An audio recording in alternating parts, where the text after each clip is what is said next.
Hi hello. നമുക്കറിയാം നമ്മുടെ V S Achuthanandan അങ്ങനെ ഒരു യുഗാന്ത്യം അവസാനിച്ചിരിക്കുന്നു എന്ന് പറയാൻ പറ്റില്ല. നമ്മളുടെ കൂടെ ഇപ്പോഴും ജീവിച്ചുകൊണ്ടിരിക്കുകയാണ്. മുഴുവൻ പേര് വെന്തലത്ര ശങ്കരൻ അച്യുതാനന്ദൻ. 1923 ഒക്ടോബർ 20 ആലപ്പുഴയിൽ ശങ്കരന്റെയും അക്കാമ്മയുടെയും മകനായി ജനനം. 4-ാം വയസ്സിൽ അമ്മയെയും 11-ാം വയസ്സിൽ അച്ഛനെയും നഷ്ടപ്പെട്ട പിഞ്ചു ബാലൻ. 11 വയസ്സേ അന്നേരം പ്രായമുള്ളൂ. 7-ാം ക്ലാസ്സിൽ പഠനം നിർത്തേണ്ടി വന്നു. അവസാനിപ്പിച്ചതിന് പിന്നാലെ ചേട്ടന്റെ തയ്യൽക്കടയിൽ സഹായിയായി ജോലി ചെയ്യേണ്ടി വന്നു. പിന്നീട് അതിനുശേഷം ഒരു കയർ ഫാക്ടറിയിൽ തൊഴിലാളിയായി ചെറിയ ജീവിതം ആരംഭിച്ചു. അതിനുശേഷം തന്റെ 17-ാമത്തെ വയസ്സിൽ കമ്മ്യൂണിസ്റ്റ് പാർട്ടി അംഗത്വം സ്വീകരിച്ചു നമ്മുടെ വി എസ്. അതിനുശേഷം സമര യൗവനം എന്ന് പറയാം. പുന്നപ്ര വയലാർ സമരത്തിന്റെ ഭാഗമായി 1946 പോലീസിന്റെ പിടിയിലായി. അതിനുശേഷം പൂഞ്ഞാർ ലോക്കപ്പിൽ വെച്ച് കൊടിയ മർദ്ദത്തിനിരയായി 3 വർഷം തടവിന് ശിക്ഷിക്കപ്പെട്ടു. 3 വർഷത്തോളം അങ്ങനെ നഷ്ടമായി. 1963 ചൈനീസ് ചാരൻ എന്ന പേരിൽ 1 വർഷം നീണ്ട ജയിൽവാസം. ചൈനീസ് ചാരൻ എന്ന പേരിലാണ് 1 വർഷം നീണ്ട ജയിൽവാസം അനുഭവിക്കേണ്ടി വന്നു.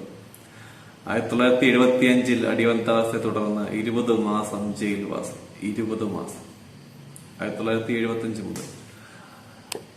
അതിനുശേഷം നമുക്കറിയാം 1952 പാർട്ടി ആലപ്പുഴ ഡിവിഷൻ സെക്രട്ടറിയായി തെരഞ്ഞെടുക്കപ്പെട്ടു. 1956 മുതൽ അവിഭക്ത കമ്മ്യൂണിസ്റ്റ് പാർട്ടിയുടെ ആലപ്പുഴ ജില്ലാ സെക്രട്ടറിയായി തെരഞ്ഞെടുക്കപ്പെട്ടു. വീണ്ടും 1958 പാർട്ടിയുടെ കേന്ദ്ര സമിതി അംഗമായി തെരഞ്ഞെടുക്കപ്പെട്ടു.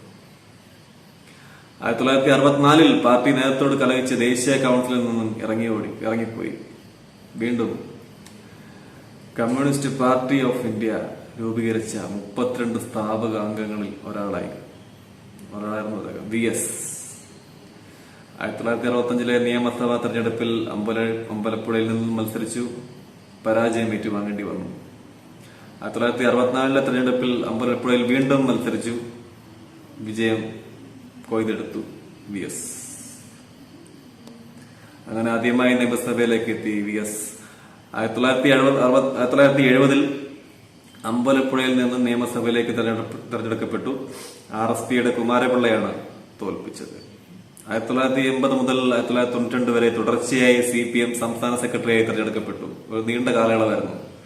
ഏതാണ്ട് 12 വർഷത്തോളം തുടർച്ചയായി CPMന്റെ സംസ്ഥാന സെക്രട്ടറിയായി 12 വർഷം സേവനം അനുഷ്ഠിച്ചു. 1985 CPM പോളിറ്റ് ബ്യൂറോ അംഗം. 1991 മാരാരിക്കുളത്ത് വിജയം പാർലമെന്ററി രംഗത്തേക്കുള്ള തിരിച്ചുവരവ് കൂടിയായിരുന്നു വി എസിന്റേത്. 1996 തെരഞ്ഞെടുപ്പിൽ മാരാരിക്കുളത്ത് പരാജയം ഏറ്റുവാങ്ങേണ്ടി വന്നു.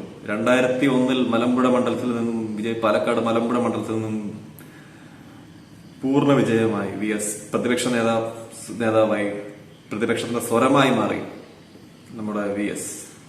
2006 മലമ്പുഴയിൽ നിന്നും മത്സരിച്ചു. 20,000 പുറത്ത് വോട്ടിന് ഭൂരിപക്ഷം നേടി. 20ാമത്തെ നമ്മുടെ കേരളത്തിന്റെ 20ാമത്തെ മുഖ്യമന്ത്രിയായി തെരഞ്ഞെടുക്കപ്പെട്ടു. അങ്ങനെ നീണ്ട 5 വർഷക്കാലം കേരളത്തിന്റെ മുഖ്യമന്ത്രിയായി ഭരണം തുടർന്നു. 2011 2016 അതേ മലമ്പുഴ മണ്ഡലത്തിൽ നിന്നും വിജയിച്ചു. മലമ്പുഴക്കാരുടെ ശബ്ദമായി, കേരളത്തിന്റെ ശബ്ദമായി വിജയസ് മാറി. അങ്ങനെ 2011 2016 പ്രതിപക്ഷ നേതാവായി, പ്രതിപക്ഷത്തിന്റെ സ്വരമായി വീണ്ടും വി എസ്. 2016 ഓഗസ്റ്റ് 9 മുതൽ 2021 ജനുവരി 31 വരെ ഭരണപരിഷ്കരണ കമ്മീഷൻ അധ്യക്ഷനായി ചുമതലയേറ്റു വി എസ്. അതിനുശേഷം നമുക്കറിയാം 2023 അദ്ദേഹത്തിന് 100 വയസ്സ് പിന്നിട്ടു. അങ്ങനെ ഒരു നീണ്ട കാലയളവിൽ വി എസ് കടന്നു വന്ന വീതികൾ നമുക്കറിയാൻ പറ്റും. 2025 ജൂൺ 23 ഹൃദയാഘാതത്തെ തുടർന്ന് ചികിത്സയിൽ തുടരേണ്ടി വന്നു വി എസിന്. 2025 ജൂലൈ 21 വൈകിട്ട് 3:30 തിരുവനന്തപുരം SUT ആശുപത്രി അന്ത്യം. അങ്ങനെ ഒരു യുഗാന്തം അവസാനിച്ചു.